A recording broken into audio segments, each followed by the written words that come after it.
हाय सब बच्चे लोग, आज आप सभी लोगों का अगेन मोस्ट वेलकम है विटामिन बी पे। B for biology. सो यार आज का जो हमारा टॉपिक है इसमें हम लोग आज जो फ्रूट चैप्टर चल रहा था, ठीक है, मॉर्फोलॉजी इन फ्लावरिंग प्लांट में जो चैप्टर फ्रूट चल रहा था, बस आज ये उसका आखिरी लेक्चर है जिसमें हम लोग बात करने वाले हैं एग्रीगेट फ्रूट की। किसकी बात करने वाले हैं? Aggregate fruit. तो अब जरा देखेंगे क्योंकि अभी तक हम लोगों ने ड्राई फ्रूट पढ़ा, फ्लैशी फ्रूट पढ़ा, और आधे सारे बच्चों को तो ये भी बात पता चल गई कि अब जो वो फ्रूट खाते हैं उसमें क्या खाते हैं, या जो भी फ्रूट खा रहे होंगे तो उन्हें उसका टाइप भी पता चल रहा होगा कि हाँ अच्छा आम खा रहे हैं, ड्रूप खा रहे हैं भैया, ठीक है, बैगन खा रहे हैं, अच्छा बेरी है। और बहुत सारे बच्चों को जो कंफ्यूजन थी कि वेजिटेबल अलग होता है, फ्रूट अलग होता है, वो कंफ्यूजन भी मैं दूर कर चुका हूँ क्योंकि सभी फ्रूट होते हैं, ठीक है, उसके लिए एक अलग डेफिनेशन थी, ठीक है। तो जल्दी से शुरू करते हैं एग्रीगेट फ्रूट को। तो एग्रीगेट फ्रूट क्या होते हैं जरा इनके बारे में बताते हैं, ठीक है। तो बताने से पहले एक टर्म को मैं आपको क्लियर करना चाहूंगा। देखो होता ये है कि एक जो ओवरी होती है, ठीक है, एक ओवरी को बनाने में एक कार्पेल भी पार्टिसिपेट करता है और एक से ज्यादा कार्पेल भी पार्टिसिपेट करते हैं, ठीक है। तो लिख सकते हैं यहां पर कि फॉर्मेशन ऑफ ओवरी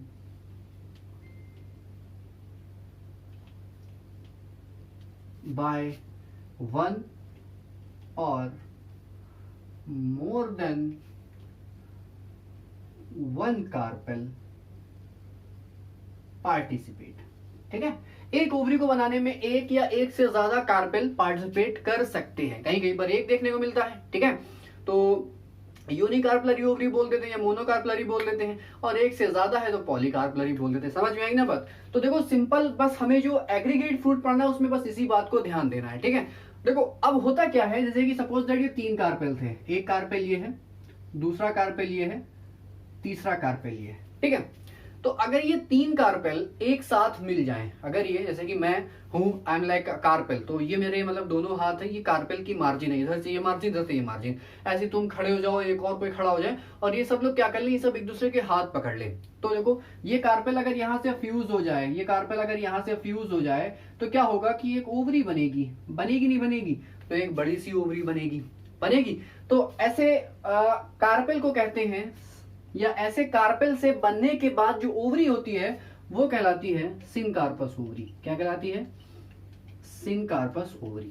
समझ में आया? जब कार्पेल आपस में एक दूसरे से मिल जाते हैं तो एक बड़ी सी ओवरी का फॉर्मेशन होता है। जनरली यही सब जगह कंडीशन होती है कि कार्पेल फ्यूज कर जाते हैं एक दूसरे से, तो अब जो ओवरी बनेगी वो कहलाएगी क्या? Syncarpous ovary.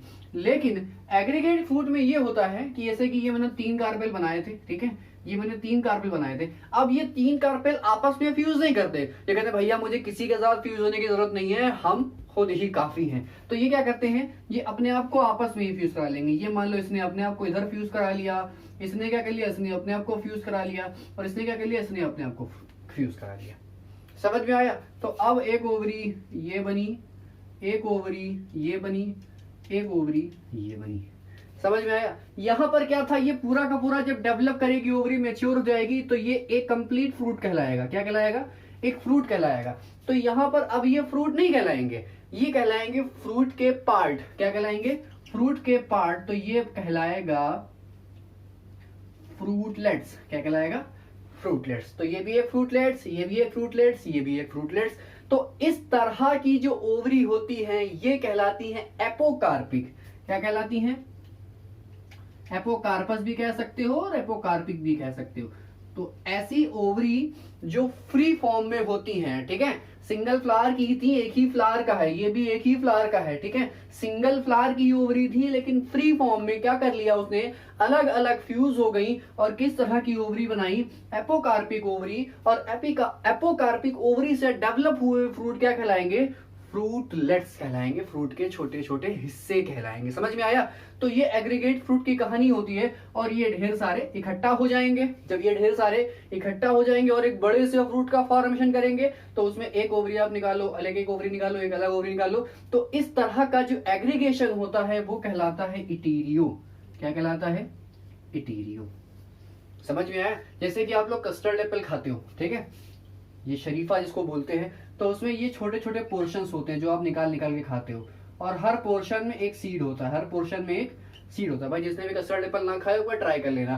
तो ये आपके लिए एक होल फ्रूट है। ये क्या है? एक कंप्लीट आपके लिए फ्रूट है ये, लेकिन उस फ्रूट में जो एक ये पार्टीशन है ये कहलाता है क्या, ये कहलाता है फ्रूटलेट। ये भी क्या कहलाएगा, ये भी कहलाएगा एक फ्रूटलेट। तो ढेर सारे फ्रूटलेट मिलेंगे तब क्या बनाएगा, एक फ्रूट बनाएगा। और यही खासियत होती है किसकी, एग्रीगेट। एग्रीगेट का मतलब समझते हो, इकट्ठा हो जाते हैं, ठीक है। कहते हैं in the formation of aggregate fruit many ovaries form many small fruitlets. कई सारी ओवरी क्या करती हैं, कई सारे फ्रूटलेट्स का फॉर्मेशन करती हैं।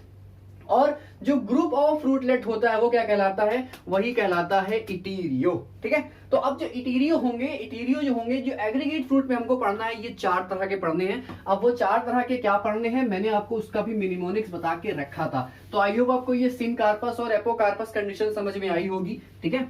तो अभी टर्मिनोलॉजी की जब क्लास चलाएंगे तो उसमें मैं सारी बातें आपको बता दूंगा। तो इटीरियो मैंने आपको 4 बताए थे, ठीक है। उन 4 इटीरियो में पहला इटीरियो था इटीरियो ऑफ अकीन। क्या था, इटीरियो ऑफ अकीन। दूसरा क्या था, दूसरा था इटीरियो ऑफ बेरी। तीसरा क्या था, इटीरियो ऑफ फॉलिकल। और चौथा क्या था, चौथा था इटीरियो ऑफ ड्रूप। आधे बच्चे मेरे साथ साथ चल रहे हैं क्योंकि जब मैंने क्लासिफिकेशन पढ़ाया था तो मैंने ये बात बताई थी। तो etaerio of achene, etaerio of berry, etaerio of follicle, etaerio of drupe, ये 4 ही थे। उनको याद करने का तरीका बताया था। देखो सब जगह इटीरियो कॉमन है, याद करना है आपको अकीन, बेरी, फॉलिकल और ड्रूप। तो याद करने का तरीका है, ए से अमिताभ, बी से Bachchan. Amitabh Bachchan is a, F से फिल्मी, डी से डॉन। तो अमिताभ बच्चन इज आ फिल्मी डॉन, तो याद हो गया होगा अमिताभ बच्चन इज आ फिल्मी डॉन, क्योंकि वो फिल्मों में ही डॉन बन सकते हैं, रियल लाइफ में डॉन नहीं है, ठीक है। तो अब इनके एग्जाम्पल की बात कर लेते हैं। तो इसके जो एग्जाम्पल है इटीरियो फकीन में, आपको 2 ही 3 एग्जाम्पल याद करने पड़ेंगे। पहला तो एग्जाम्पल है इसका स्ट्रॉबेरी,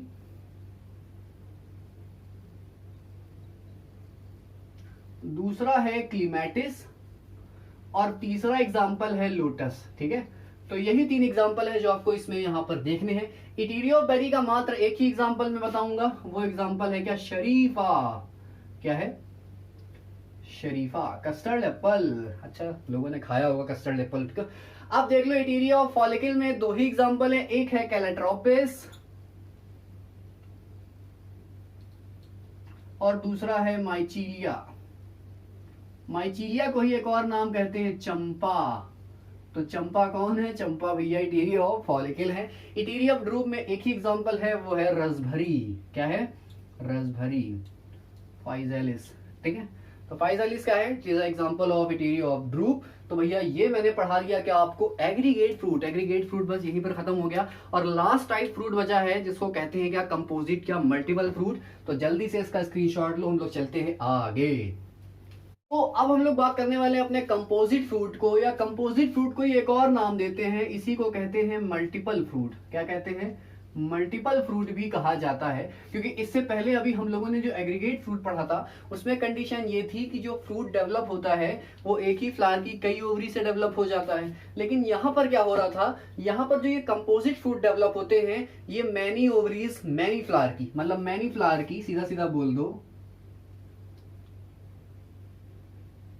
मैनी फ्लावर की मैनी ओवरीज, कई फ्लावर की कई ओवरीज से डेवलप होता है। या सीधा सीधा बोल दो कि भैया इन्फ्लोरेसेंस से डेवलप होता है।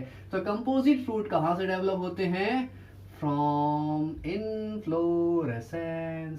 Arrangement of flower on the axis of plant क्या कहलाता है, इन्फ्लोरेसेंस। या सीधा सीधा बोल दो क्लस्टर में फ्लावर निकलते हैं, क्या कहते हैं, उन्हीं को कहते हैं इन्फ्लोरेसेंस, ठीक है। जैसे आप लोगों ने देखा होगा कॉलीफ्लावर देखा है, वो एक इन्फ्लोरेसेंस है, ठीक है। आप लोगों ने मैरीगोल्ड देखा होगा, वो भी क्या है, एक इन्फ्लोरेसेंस है। सनफ्लावर देखा है, वो भी एक इन्फ्लोरेसेंस है। तो कई सारे इन्फ्लोरेसेंस, अब सबकी बात मैं यहाँ पे नहीं कर रहा हूँ because now we are teaching about the fruit, है ना। तो फ्रूट के बारे में पढ़ रहे हैं। इनको टेक्निकली क्या कहा जाता है, मैंने बोला कि ये इन्फ्लोरेसेंस से डेवलप करते हैं, ठीक है। लेकिन इन फ्रूट को टेक्निकली फॉल्स फ्रूट भी बोला जाता है। अब फॉल्स फ्रूट क्यों बोला जा रहा है, जरा देखो, मैं एक बार अभी फिर से बता चुका था इससे पहले जब मैंने पोम के बारे में पढ़ाया था, ठीक है। एप्पल के बारे में जब पढ़ा था कि एप्पल को फॉल्स फ्रूट क्यों कहते हैं, ठीक है, और पियर को फॉल्स फ्रूट क्यों कहते हैं। सिंपल था कि जब कभी ओवरी पार्टिसिपेट करती है फ्रूट को बनाने में तो वो कहलाता है ट्रू फ्रूट। लेकिन ओवरी के अलावा और भी कोई पार्टिसिपेट कर जाए फ्लावर का फ्रूट को बनाने में, वो कहलाता है क्या, फॉल्स फ्रूट। और आप यहाँ पे देख रहे हो कि इंटायर इन्फ्लोरेसेंस पार्टिसिपेट कर रहा है फ्रूट को बनाने में, तो ओवरी के साथ साथ इन्फ्लोरेसेंस भी पार्टिसिपेट हो रहा है, तो वो कहलाएगा क्या, वो कहलाएगा भैया फॉल्स फ्रूट। ठीक है, अब देखो जरा, ये जो फॉल्स फ्रूट है ये दो तरह से हमें इसमें देखने, मतलब कंपोजिट फ्रूट में दो ही तरह के देखने। एक जो है, पहला है सोरोसिस। क्या है, सोरोसिस। तो सोरोसिस की बात एक सिंपल सी है कि ये दो तरह के इन्फ्लोरेसेंस से डेवलप हो सकता है। ठीक है, अब ये दो तरह के इन्फ्लोरेसेंस से कैसे डेवलप हो सकता है, या तो स्पाइक इन्फ्लोरेसेंस पार्टिसिपेट करेगा, ठीक है, या तो इसमें कैटकिन इन्फ्लोरेसेंस पार्टिसिपेट करेगा। ठीक है, दो तरह के इन्फ्लोरेसेंस होते हैं, ये रेसिमोजी के टाइप हैं जब आप लोग पढ़ते हो। ठीक है, तो स्पाइक इन्फ्लोरेसेंस अगर पार्टिसिपेट करेगा तब क्या होगा, तब भी सोरोसिस डेवलप करेगा, लेकिन एग्जाम्पल बदल जाएंगे। एग्जाम्पल क्या हो जाएंगे, जैसे कि पाइनएप्पल है, क्या है, पाइनएप्पल है, तो पाइनएप्पल कहां से डेवलप हुआ होगा, वो स्पाइक इन्फ्लोरेसेंस से डेवलप होगा। और फ्रूट टाइप क्या कहलाएगा, फ्रूट टाइप कहलाएगा सोरोसिस। और साथ साथ में जो जैक फ्रूट है, कटहल जिसको कहते हैं, ठीक है, तो जैक फ्रूट भी क्या है, वो भी स्पाइक इन्फ्लोरेसेंस से डेवलप हुआ हुआ सोरोसिस फ्रूट है, जो कि कंपोजिट फ्रूट में हम लोग पढ़ रहे हैं यहाँ पर। ठीक है, स्पाइक इन्फ्लोरेसेंस की खासियत ये होती है कि जो इसका पिडंकल होता है, जो मतलब जो इन्फ्लोरेसेंस जो एक्सिस होती है वो बहुत ही स्ट्रांग होती है। पिडंकल पूरा जो होता है वो बहुत ही स्ट्रांग होता है, मतलब आप नटक भी जाओगे जल्दी नहीं टूटता है। लेकिन कैटकिन में क्या होता है, कैटकिन में छू लो उस इन्फ्लोरेसेंस को, तो पूरा का पूरा इन्फ्लोरेसेंस ही टूट के चला आ जाता है। ठीक है, तो ये खासियत होती है दो इन्फ्लोरेसेंस की। लेकिन अभी हम लोग यहाँ पर इन्फ्लोरेसेंस की बात नहीं कर रहे हैं, हमें बस फ्रूट की बात करनी है। तो कैटकिन इन्फ्लोरेसेंस से डेवलप होगा, तो कैटकिन इन्फ्लोरेसेंस का जो एग्जाम्पल होगा वही यहाँ पर भी एग्जाम्पल रख देंगे, जैसे कि मलबेरी। ठीक है, तो इसी को मोरस अल्बा भी कहा जाता है। मलबेरी शहतूत जो है वो कैटकिन इन्फ्लोरेसेंस से डेवलप हुआ हुआ सोरोसिस फ्रूट है। तो पहला तो फ्रूट हम लोगों ने सोरोसिस पढ़ लिया। ठीक है, पहला फ्रूट सोरोसिस पढ़ लिया, कहां पर, कंपोजिट में। अब आ जाते हैं दूसरा फ्रूट, दूसरे का नाम है साइकोनस। दूसरे का नाम क्या है, दूसरे का नाम है साइकोनस। देखो साइकोनस भी बहुत ही सिंपल है। मैंने कहा कि कंपोजिट फ्रूट जनरली कहां से डेवलप करते हैं, इन्फ्लोरेसेंस से। अगर आपने इन्फ्लोरेसेंस पढ़ रखा होगा तो इन्फ्लोरेसेंस का एग्जांपल भी पता होगा, तो यहां पर भी आपको ये चीज आसानी से याद हो सकती है। तो सोरोसिस में स्पाइक था, स्पाइक में पाइनएप्पल जैक फ्रूट था, कैटकिन में मलबरी था, आसानी से याद हो गया। लेकिन साइकोनस फ्रूट जो होते हैं ये एक स्पेशल टाइप ऑफ इन्फ्लोरेसेंस से डेवलप करते हैं, उसका नाम है हाइपेंथोडियम इन्फ्लोरेसेंस। क्या नाम है,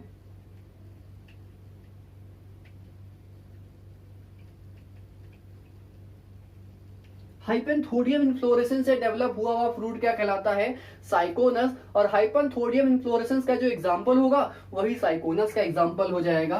तो एग्जांपल क्या हो जाएगा, एग्जांपल है फाइकस, और साथ साथ में फिग, तो अंजीर है, गूलर है, ये सब क्या है, ये सब इसी साइकोनस का ही एग्जांपल था। इसमें ये इन्फ्लोरेसेंस की खासियत ये होती है कि ये फ्रूट के अंदर होता है, मतलब फ्लावरिंग जो होती है वो फ्रूट के अंदर होती है। ठीक है, तो यही इसकी कुछ खासियत है। बहुत सारे फ्लावर्स होते हैं, वो सारे के सारे फ्लैशी थैलेमस के अंदर डेवलप हो रहे होते हैं, मतलब आप बाहर से इनको खिलता हुआ नहीं देख सकते, ये फ्रूट के अंदर फ्लावरिंग होती है। ठीक है, तो ये खत्म हुआ हमारा पूरा का पूरा चैप्टर, मतलब जो मॉर्फोलॉजी इन फ्लावरिंग प्लांट में जो फ्रूट चैप्टर था ये मैंने पूरा पढ़ा दिया बाकायदा एग्जाम्पल के साथ और बहुत ही अच्छे तरीके से।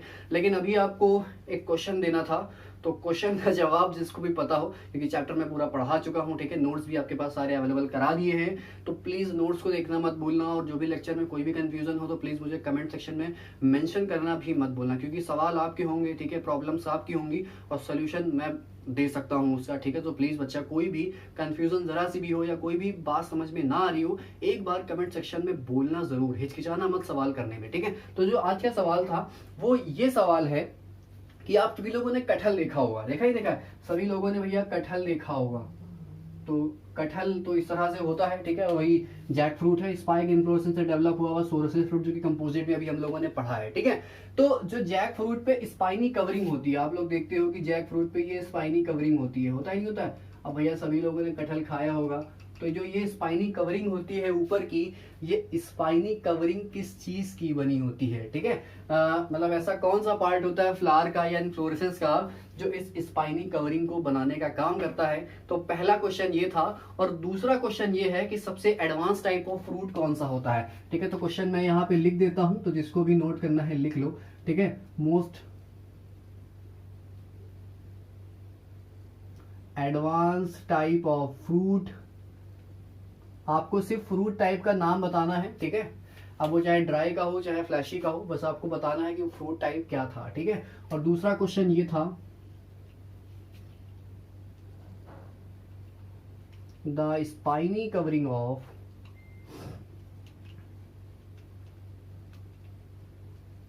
Jack fruit